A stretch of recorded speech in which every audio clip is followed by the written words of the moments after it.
Chapter 14 of Phra The Phoenician by Edwin Lester Arnold. This recording is in the public domain. Such sights and scenes as these will show the chivalrous army with whom I served in but an indifferent light, and ill it would beseem me, who remember this time with pride and the gloomy pleasure of my latter life, to stain the fair fame of English chivalry, or to discredit with the foul life of its outer remnant our gallant army, or that royal person who shone in the white light of his day, the bravest knight and the gentlest king of any then living. The Sovereign was, above everything, a soldier. He observed all that passed in his camp with extraordinary acumen. It was my chance, soon after we joined the army, to catch his eye by some small deed of prowess in a mêlée near his standard, and that shrewd Sovereign called me to him and asked my name and fame, the which I answered plausibly enough, for my tongue was never tied by the cold sterility of truth, and then, pointing to where there lay on his shield a famous dead English captain of mercenaries, asked me if I would do duty for that soldier. I knew the troops he had led. They were grizzled veterans, rough old dogs every one of them, who had rode their close-packed chargers shoulder to shoulder through the thick tangles of 100 fights. I had seen them alone, those stern old fellows, put down their lances, and all together, like the band of close united brothers that they were, go thundering over the dusty French campagnas, and to the music that they loved so well, of ringing bits and hollow sounding scabbards, of steel martingale and harness, delighting in the dreadful odds, charge 10 times their number, and burst through the reeling enemy, and override and trample him down, and mow great swathes from his seething ranks, and revel in that thunderous carnage as if the red dust of the mêlée were the sweetest air that had ever fanned their aged beards. ' Ah, Prince,' I said, speaking out boldly as that remembrance came before me, ' by Thor, if those good fellows will take so young a one as I for leader in place of a better, I will gladly let it be a compact.' ' They will have you readily enough,' replied the King, ' even if it were not mine by right to name their captain according to the rules,' and mounting the grey palfrey he rode in camp, the better to spare his roan war horse, he took me to where the troops were ranged up after the charge that had cost them their leader, and gave them over to me. Thus was I provided with a lordly following, and the King's gratitude for my poor service expressed, but still I appeared strangely to haunt the Sovereign's memory. He looked back at me once or twice as though I was something most uncommon, and not long afterwards he would have me sup with him. It happened as we fell back from the farthest limit of our raid, burning and plundering as we went along the Somme. One evening a fair French chateau on a hill, bending down by grassy slopes to the slow stream below, had fallen to our assault. In truth, that fair pile had found us rude visitors.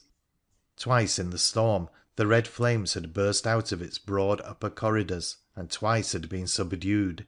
Its doors and gateways were beaten in, its casements burst and empty. The moat about it was full of dead men. The ivy hung in unsightly tatters from its turrets, and on the smooth grass glacis, coping stone and battlement, hurled on us by the besieged as we swarmed to the ladders, lay in crumbling ruins. Yet it was, as I say, a stately place, even in its new-made desolation, and I was standing at the close of a long dusty autumn day by my tent door, watching the yellow harvest moon come over the low French hills, and shedding as it rose a pale light over the English camp and that lordly place a little set back from it, when down through the twilight came a page who wore on sleeve and tunic breast the royal cognizance. Was I, he questioned, the stranger knight new come from England, and that being answered he gave his message. King Edward would be glad if that knight would take his evening meal with him. I went — how could I else? — and there in the great torn and disordered hall of the castle we had taken was a broad table spread and already laid with rough magnificence.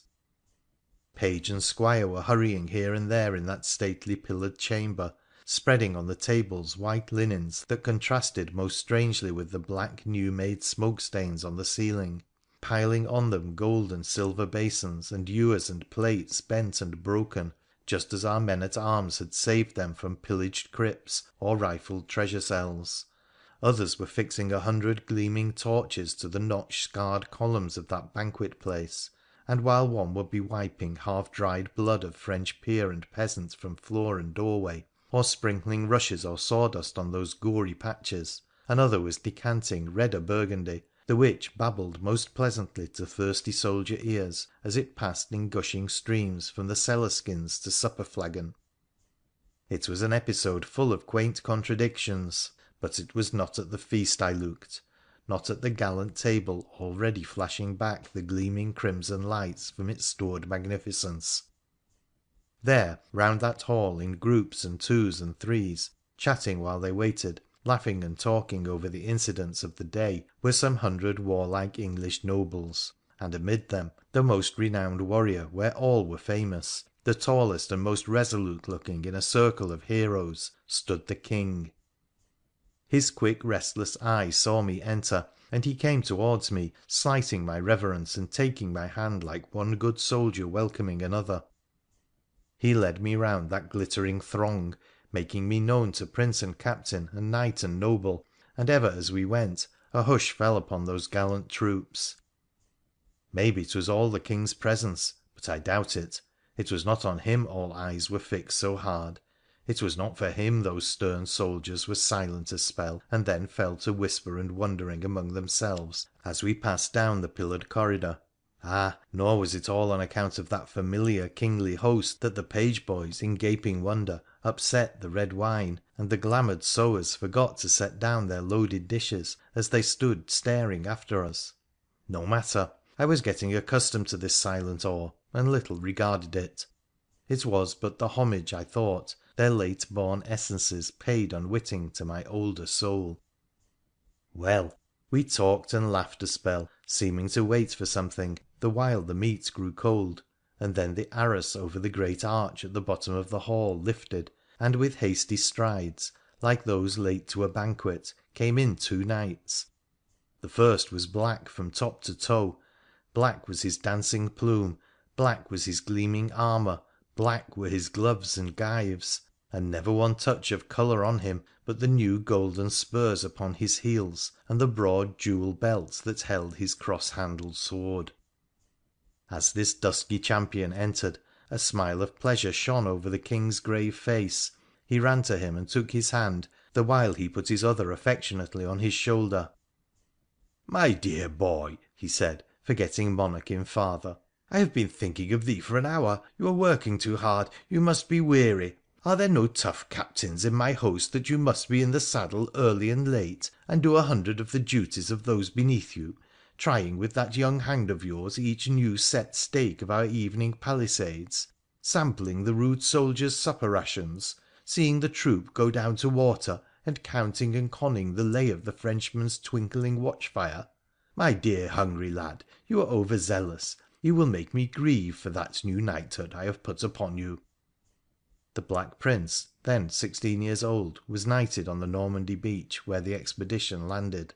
' Oh, 'tis all right, father. I am but trying to infuse a little shame of their idle ways into this silken company of thine. But I do confess I'm as hungry as well can be. Hast saved a drink of wine and a loaf for me?'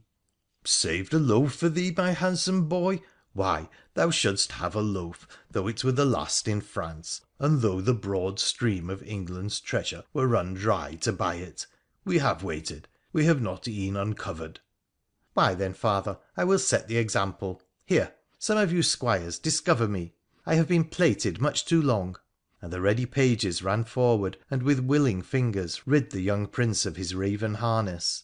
They unbuckled and unriveted him, until he stood before us in the close-fitting quilted black silk that he wore beneath, and I thought, as I stood back a little way and watched, that never had I seen a body at once so strong and supple. Then he ran his hands through his curly black hair and took his place midway down the table. The King sat at the head, and when the chaplain had muttered a Latin grace we fell to work. It was a merry meal in that ample hall, still littered under the arches with the broken rubbish of the morning's fight. The courteous English King sat smiling under the stranger canopy, and overhead, rocking in the breeze that came from broken casements, were the tattered flags our dead foemen's hands had won in many wars. Our table shone with heaped splendour shot out from the spoil carts at the door.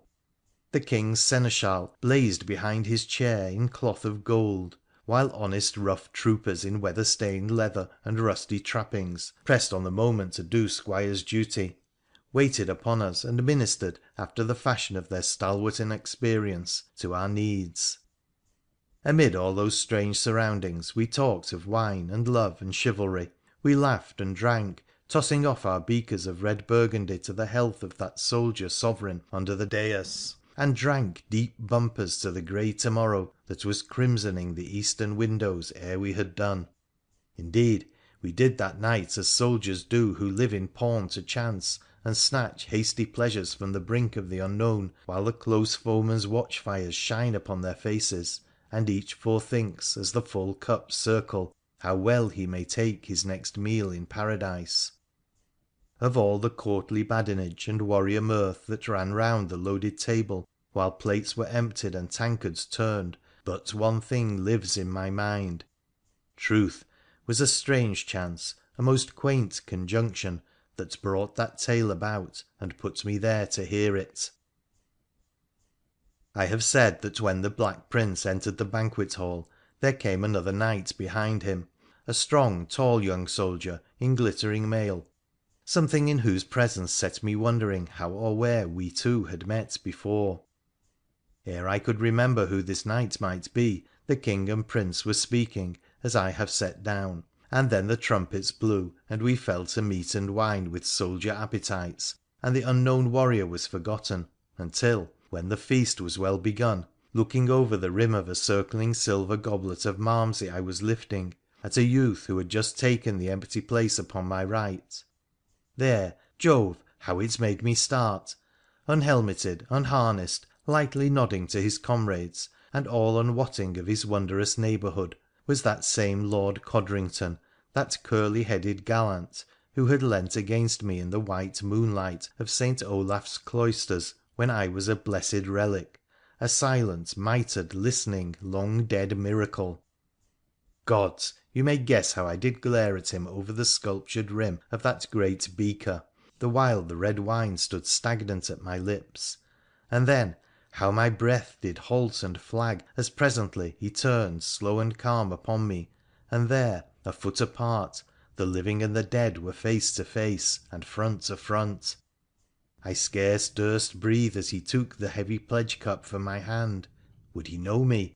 Would he leap from his seat with a yell of fear and wonder, and there, from some distant vantage point among the shadowy pillows, with trembling finger impeach me to that startled table? Hoth! I saw in my mind's eye those superstitious warriors tumbling from their places, the while I alone sat gloomy and remorseful at the littered trestles, and huddling and crowding to the shadows, as they would not for 1,000 Frenchmen, while that brave boy with chattering teeth and white fingers clutched upon the kingly arm did, incoherent, tell my tale, and with husky whisper say how 'twas no soldier of flesh and blood who sat there alone at the long white table under the taper lights, self-damned by his solitude. I waited to see all this, and then that soldier, nothing wotting, glanced heedlessly over me.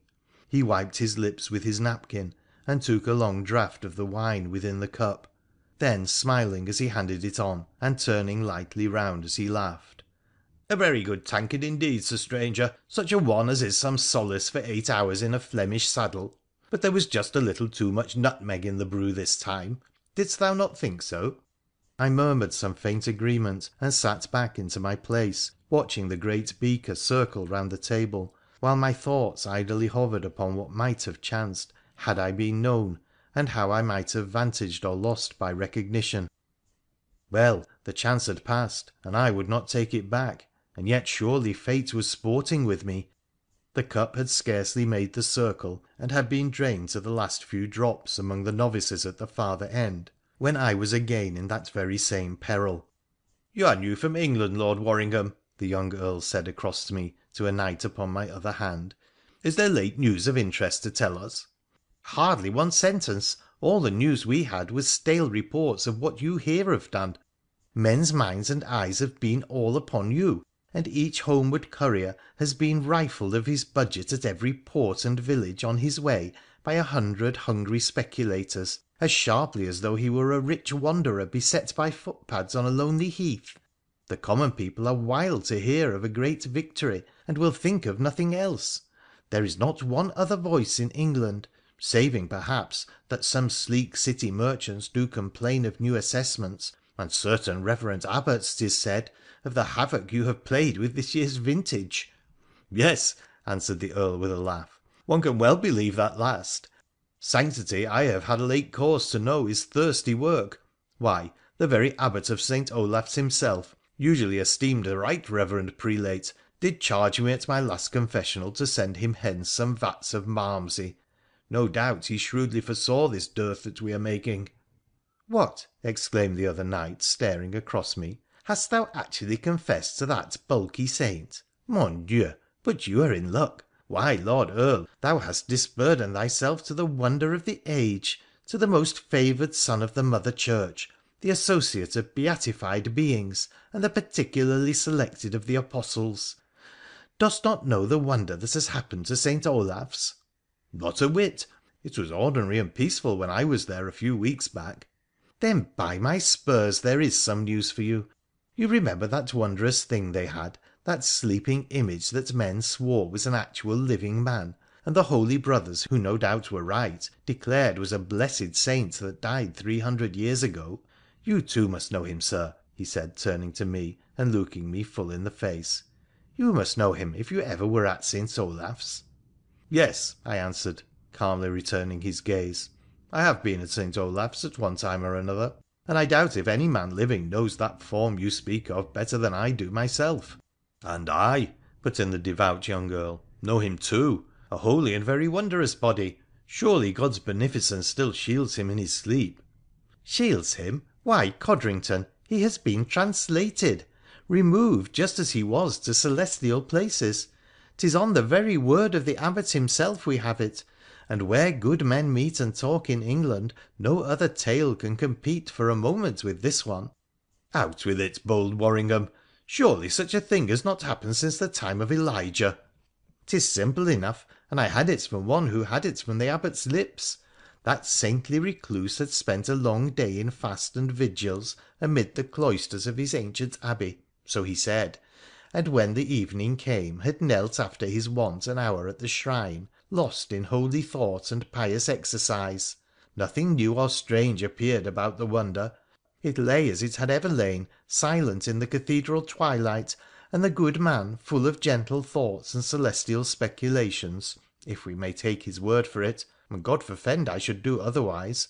The Holy Father even bent over him in fraternal love and reverence, the while, he says, the beads ran through his fingers, as Ave and Pater Noster were told to the sleeping martyr's credit by scores and hundreds. Not a sign of life was on the dead man's face. He slept and smiled up at the vaulted roof, just as he had done year in and out beyond all memory, and therefore, as was natural, the Abbot thought he would sleep on while two stones of the cathedral stood one upon another. He left him, and pacing down the aisles, wended to the refectory, where the brothers had near done their evening meal, and there, still in holy meditation, sat him down to break that crust of dry bread and drink that cup of limpid water which, he told my friend, was his invariable supper. ' Hast thou ever seen the reverend father, good Worringham ?' queried a young knight across the table, as the story-teller stopped for a moment to drink from the flagon by his elbow. ' Yes, I have seen him once or twice.' ' Why, so have I,' laughed the young soldier, ' and by all the saints in paradise, I do not believe he sups on husks and water. Believe or not as you will, it is a matter between thyself and conscience. The Abbot spoke, and I have repeated just what he said.' ' On with the story, Lord Earl,' laughed another. ' We are all open mouthed to hear what came next, and even if his reverence, in holy abstraction of course, doth sometime dip fingers into a venison pasty by mistake for a bread trencher, or gets hold of the wine vessel instead of the water beaker, 'tis nothing to us. Suppose the reverent meal was ended, as Jerome says it should be, in humble gladness. What came then?' 'What came then?' cried Worringham. 'Why, the monks were all away, the tapers burnt low, the Abbot sat there by himself, his praying hands crossed before him, when wide the chancery door was flung, and there in his grave clothes, white and tall, was the saint himself.' Every head was turned as the English knight thus told his story, and, while the younger soldiers smiled disdainfully, good Codrington at my side crossed himself again and again, and I saw his soldier lips trembling as prayer and verse came quick across them.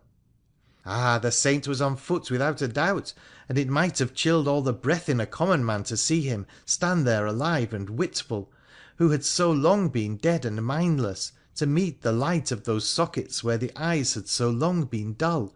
But 'tis a blessed thing to be an Abbot, to have a heart whiter than one's mother's milk and a soul of limpid clearness.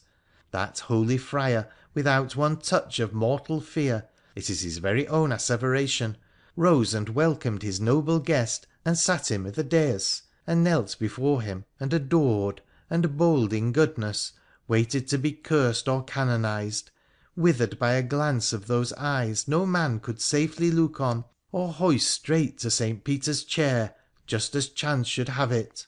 ' Wonderful and marvellous !' gasped Codrington. ' I would have given all my lands to have knelt at the bottom of that hall whose top was sanctified by such a presence.' ' And I,' cried another knight, ' would have given this dinted suit of my land that I sit in, and a tattered tent somewhere on yonder dark hillside, the which is all I own of this world, to have been 10 miles away when that same thing happened. Surely it was most dread and grim, and may Heaven protect all ordinary men if the fashion spreads with saints.' ' They will not trouble you, no doubt, good comrade. This one rose in no stern spirit to rebuke, but as the pale commissioner of Heaven to reward virtue and bless merit. Ill would it beseem me to tell, or you, common gross soldiers of the world, to listen to what passed between those two. 'Twere rank sacrilege to mock the new risen's words by retailing them over a camp table, even though the table be that of the King himself. And who are we, rough, unruly sons of Mother Church, that we should submit to repetition the converse of a prelate with one we scarce dare name?' Whereon Worringham drank silently from his goblet, and half a dozen knights crossed themselves devoutly. ' And there is another reason why I should be silent,' he continued. ' The Abbot will not tell what passed between them, only so much as this. He gives out with modest hesitance that his holy living and great attainment had gone straighter to heaven than the smoke of Abel's altar fire, and thus, on these counts and others, he had been specially selected for divine favours, and his ancient church for miracle. The priest, so the wonder vowed, must be made a cardinal, and have next reversion of the papal chair. Meanwhile, pilgrims were to hold the wonder shrine of St. Olaf's, no less holy, tenantless than tenanted, to be devout, and above all things liberal, and pray for the constant intercession of that messenger who could no longer stay. Whereon, quoth the Abbot, a wondrous light did daze the watcher's sight, unheard, unseen of other men, the walls and roof fell wide apart, and then and there, amid a wondrous hum of voices and countless shooting stars, that presence mounted to the sky, and the Abbot fell fainting on the floor.' ' Truly a strange story, and like to make St. Olaf's coffers fuller than King Edward's are. And to do sterling service to the reverend prior. What think you, sir?' said one, turning to me who had kept silent all through this strange medley of fact and cunning fiction. ' Is it not a tale that greatly redounds to the Holy Father's credit, and like to do him material service ?'' No doubt,' I answered, ' it will serve the purpose for which 'twas told, but whether the adventure be truly narrated or not, only the Abbot and he who sups with him can know.' ' Ah !' they laughed, ' and by Our Lady, you may depend upon it the priest will stick to his version through thick and thin.' ' And by all oaths rolled into one,' I fiercely cried, striking my fist upon the table till the foeman's silver leapt, for the lying Abbot's story had moved my wrath, ' by Thor and Odin, by cruel Osiris, by the bones of Hengist and his brother, that saint will never contradict him Shortly after we rose, and each on his rough pallet sought the rest a long day's work had made so grateful. Yes, we sought it, but to one at least it would not come for long. Hour after hour I paced in meditation about my tent with folded arms and bent head, thinking of all that had been or might have been. And, after that supper of suggestions, the last few weeks rose up strongly before me. Again and again all that I had seen and done in that crowded interval swept by my eyes, but the one thing that stayed while all others faded, the one ever-present shadow among so many, was the remembrance of the fair, unhappy girl Isobel. Full of rougher thoughts, I have not once spoken of her. Yet, since we landed on this shore, her winning presence had grown on me every day I lived, and now to-night, here, close on the eve, as we knew it, of a desperate battle wherefrom no man could see the outcome, the very darkness all about me, after the flickering banquet lights, was full of Isobel. I laughed and frowned by turn to myself in my lonely walk that evening, to find how the slighted girl was growing upon me. Was I a silly squire at a trysting place, decked out with love knots and tokens, a green gallant in a summer wood, full of sighs and sonnets, to be so witched by the bare memory of a foolish white wench who had fallen enamoured of my swart countenance? It was idle nonsense. I would not yield. I put it behind me and thought of to-morrow, the good King and my jolly comrades, and then there again was the outline of Isobel's fair face in the yellow rift of the evening sky. There were Isobel's clear eyes fixed, gentle and reproachful, on me, and the glimmer of her white draperies amid the shifting shadow of the tent, and even the evening wind outside was whispering as it came sighing over the wild grasslands. Isobel! Ah! And there was something more behind all that thought of Isobel. There were eyes that looked from Isobel's shadowy face, wherever in my fancy I saw it, that filled me with a strange unrest, and a whisper behind the whispers of that maiden voice that was hers and yet was not, a fine thin music that played upon the fibres of my heart, a presence behind a haunting presence, a meaning behind a meaning that stirred me with the strangest fancies, and before another night was over I understood them. Well, in fact and deed, I was in love like many another good soldier, and long did I strive to find a specific for the gentle malady, but when this might not be, why, I laughed. The thing itself must needs be borne. 'Twas a common complaint, and no great harm. When the war was over I would get back to England, and if the maid were still of the same way of thinking, had I not stood a good many knocks and buffets in the world, a little ease would do me good. Ah, a very fair maid, a fair maid indeed, and her dower some of the fattest land you could find in a dozen shires. Thus schooling myself to think a due entertainment of the malady were better than a churlish cure, I presently decided to write to the lady, for, I argued, if to-morrow ends as we may hope it may, why, the letter will be a good word for a homeward travelling hero crowned with new-plucked bays, and if to-morrow sees me stiff and stark down in yon black valley among to-morrow's silent ones, still 'twill be a meet parting, and I owe the maid a word or two of gentleness. I determined, therefore, to write to her at once a scroll, not of love, for I was not ripe for that, but of compassion, of just those feelings that one has to another when the spark of love trembles to the kindling but is not yet ablaze. And because I did not know my own mind to any certainty, and because that youth Flamaucoeur was both shrewd and witty, as ready-witted and as nimble, indeed, with tongue and pen as though he were a woman, I determined it should be he who should indite that epistle and ease my conscience of this duty which had grown to be so near a pleasure.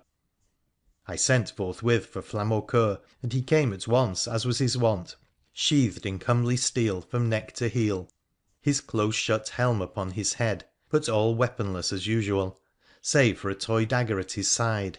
' Good friend,' I said, ' you carry neither sword nor mace. That is not wise in such a camp as this, and while the Frenchman's watchfires smoke upon the eastern sky. But never mind, I will arm thee myself for the moment. Here,' passing him the things a writer needs, Here is a little weapon wherewith they say much mischief has been done at one time or another in the world, and some sore wounds taken and given. Wield it now for me in kinder sort, and write me the prettiest epistle thou canst, not too full of hare-brained love or the nonsense that minstrels deal in, but friendly, suave, and gentle, courteous to my lady love.' ' To whom ?' gasped Flamaucoeur, stepping back a pace. ' Pardieu, boy !' I laughed. ' I spoke plain enough. Why, thou consumed dog in the manger, while thy own heart is confessedly in condition of eternal combustion, may not another knight even warm himself by a spark of love without your glowering at him so between the bars of thine iron muzzle ? Come, why should not I love a maid as well as you — ah, and write to her a farewell on the eve of battle ?'' Oh, write to whom you will, but I cannot, will not help you.' And the youth, who knew nothing of my affections, and to whom I had never spoken of a woman before, walked away to the tent door and lifted the flap, looked out over the dim French hills, seeming marvellous perturbed. ' Poor lad,' I thought to myself, ' how soft he is ! My love reminds him of his own, and hence he fears to touch a lover pen. And yet he must. He can write twice as ingenious, shrewd as I, and no one else could do this letter half so well. Come, Flamaucoeur, indeed you must help me. If you are so sorry over your own reflections, why, the more reason for lending me thy help. We are companions in this pretty grief, and should render to each the help due between two brothers in misfortune. I do assure you I have near broken a maiden heart back in England.' ' Perhaps she was unworthy of thy love. Why should you write ?'' Unworthy ! Gods ! She was unhappy, she was unfortunate, but unworthy never. Why, Flamaucoeur, here, as I have been chewing the cud of reflection all these days, I have begun to think she was the whitest, sweetest maid that ever breathed.' ' Some pampered, sickly jade, surely, Sir Knight,' murmured the young man in strange, jealous sounding tones, whereof I could not fail to heed the bitterness. ' Let her by. She has forgotten thee, mayhap, and taken a new love. Those pink and white ones were ever shallow.' ' Shallow, you wayward boy ! By Hoth ! Had you seen our parting you would not have said so. Why, she wept and clung to me, although no words of love had ever been between us.' ' A jade, a wanton !' sobbed that strange figure there by the shadowy tent flap, whereon, flaming up, ' God's death !' I shouted. ' Younker, that goes too far. Curb thy infernal tongue, or neither thy greenness nor unweaponed state shall save thee from my sword.' ' And I,' quoth Flamaucoeur, stepping out before me, ' I deride thy weapon. I will not turn one hair's breadth from it. Here, point it here to this heart, damned and choked with a cruel affection. Oh, I am wretched and miserable, and eager against all my instincts for to morrow's horrors.' Whereat that soft and oily youth turned his gorget back upon me, and leant against the tent pole most dejectedly, and I was grieved for him, and spun my angry brand into the farthest corner, and clapped him on the shoulder, and cheered him as I might, and then, half mindful to renounce my letter, yet asked him once again, ' Come, thou art steadier now, wilt thou finally write for me to my leman ?'' By every saint in paradise !' groaned the unhappy Flamaucoeur, ' I will not.' ' What, not do me a favour and please thy old friend, Isobel of Oswaldston, at one and the same time ?'' Please whom ?' shrieked Flamaucoeur, starting like a frightened roe. ' Why, you incomprehensible boy, Isobel of Oswaldston, thy old playmate Isobel. Surely I had told thee before it was of her I was thus newly enamoured.' What passed then within that steel casque I did not know, though now I well can guess, but that slim gallant turned from me, and never a word he spoke. A gentle tremor shook him from head to heel, and I saw the steel plates of his harness quiver with the throes of his pent emotion, while the blue plumes upon his helmet top shook like aspen leaves in the first breath of a storm, and over the bars of his cruel visor there rippled a sigh such as surely could only have come from deep down in a human heart. All this perplexed me very much, and made me thoughtful, but before I could fashion my suspicions Flamaucoeur mastered his feelings and came slowly to the little table, and, saying in a shy, humble voice, wondrously altered, ' I will write to thy maid.' drew off his steel gauntlet, and took up the pen. That smooth fine hand of his trembled a little as he spread the paper on the table, and then we began. Our Camp by the Somme, August 24th, 1376. To the excellent Lady Isabel of Oswaldston this brings greeting and salutation. Madam, may it please you to accept the homage of the humblest soldier who serves with King Edward. That, said Flamaucoeur, stopping for a moment to sharpen his pen, is not a very amorous beginning. No, I answered, and I have a mind first only to tell her how we fare. You see, good youth, our parting was such, she weeps in solitude, I expect, hoping nothing from me, and therefore I would wish to break my amendment to her gently. Faith, she may be dying of love for aught I know, and the shock of a frank avowal of my new awakened passion might turn her head. Why, yes, Sir Knight, quoth my comrade, taking a fresh dip of ink. Or, on the other hand, she may now be footing it to some gay measure on those polished floors we wot of, or playing hide and seek among the tapestries with certain merry gallants. Jove, if I thought so. Well, never mind. Get on with thy missive, and I will not interrupt again. After leaving your father's castle, madam, I fell in about nightfall with that excellent youth Flamaucoeur, according to your ladyship's supposition. We crossed the narrow sea, and since have scarcely had time to dine or sleep, or wipe down our weary chargers, or once to scour our red and rusty armour. We joined King Edward, madam, just as his Highness unfurled the lions and fleur-de-lis upon the green slopes of the Seine, and thence right up to the walls of Paris we scoured the country. We turned then, Queen of Tournaments, northward towards Flanders.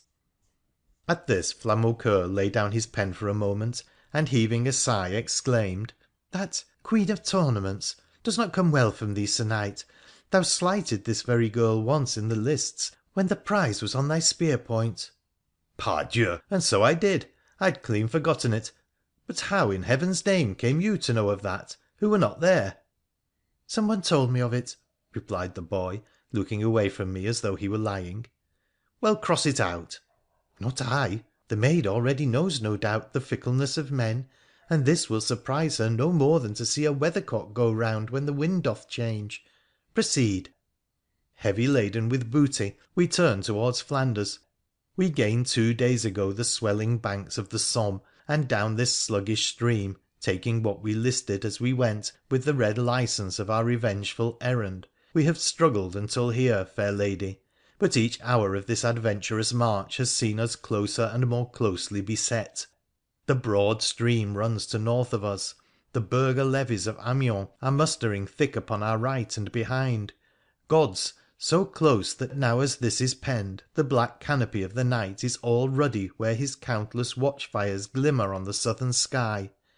Behind us comes the pale respondent in this bloody suit that we are trying, Philip, who says that France is his by Salic law, and no rod of it, no foot or inch on this side of the salt sea, ever can or shall be Edward's. And for jurors, madam, to the assize that will be held so shortly, he has gathered from every corner of his vassal realm 100,000 footmen and 20,000 horse. A score of perjured princes make his false quarrel doubly false by bearing witness to it. And here to-morrow, at the farthest, we do think they will arraign us and put this matter to the sharp adjustment of the sword. Against that great host that threatens us we are but a handful, 4,000 men at arms, all native to the English shires, 10,000 archers, as many light-armed Welshmen, and 4,000 wild Irish. There, I said with pride, as Flamaucoeur's busy pen came to a stop, there, she will know now how it goes with King Edward's gallant English. Why, yes, no doubt she may, responded my friend, but maids are more apt to be interested in the particular than in the general. You have addressed her so far like the presiding captain of a warlike council. Is there nothing more to come? Gads, that's true enough. I've left out all the love. Yet that is what her hungry eyes will look for when her fingers untie this silk. Why then, take up your pen again and write thus. And, madam, to-morrow's battle, if it comes, will be no light affair. He who sends this to thee may, ere it reaches thy hand, be numbered among the things that are past. Therefore he would also that all negligence of his were purged by such atonement as he can make, and all crudeness likewise amended. And in particular he offers to thee, whose virtues and condescension late reflection have brought lively to his mind, his most dutiful and appreciative homage. You, who have so good a knowledge of his poor taste, will pardon his ineloquence, but he would say to thee, in fact, that thy gentleness and worth were never so conscious to him as here to-night, when the red gleam of coming battle plays along the evening sky, and, if he wears no token in his helmet in to-morrow's fray, 'tis because he has none of thine.' ' There, boy, 'tis not what I meant to say, and very halting, yet she will guess its meaning. Dost thou not think so ?'' Guess its meaning ? Oh, dear comrade, she will live again and feed upon it, wake and sleep upon it, and wear it next to her heart, just as I should were I she and you were you.' ' But it is so beggarly and poorly expressed,' I said with pleased humility. ' She will not think so,' cried Flamaucoeur. ' If I know aught of maids, she will think it the most blessed vellum that ever was engrossed. She will like its style better than the wretched culprit likes the style of the reprieve the steaming horseman flaunts before him. She'll con each line and letter, and puncture them with tears and kisses. Thou hast had small ken of maids, I think, sweet soldier.' ' Well, well, it may be so. Do up the letter, since it will read so well, to be taken by the first messenger who sails for England. Then we will ride round the posts and see how near the Frenchman's watchfires be. And so to sleep, good friend, and may the many named powers which sit on high wake us to a happy to morrow.' Chapter 15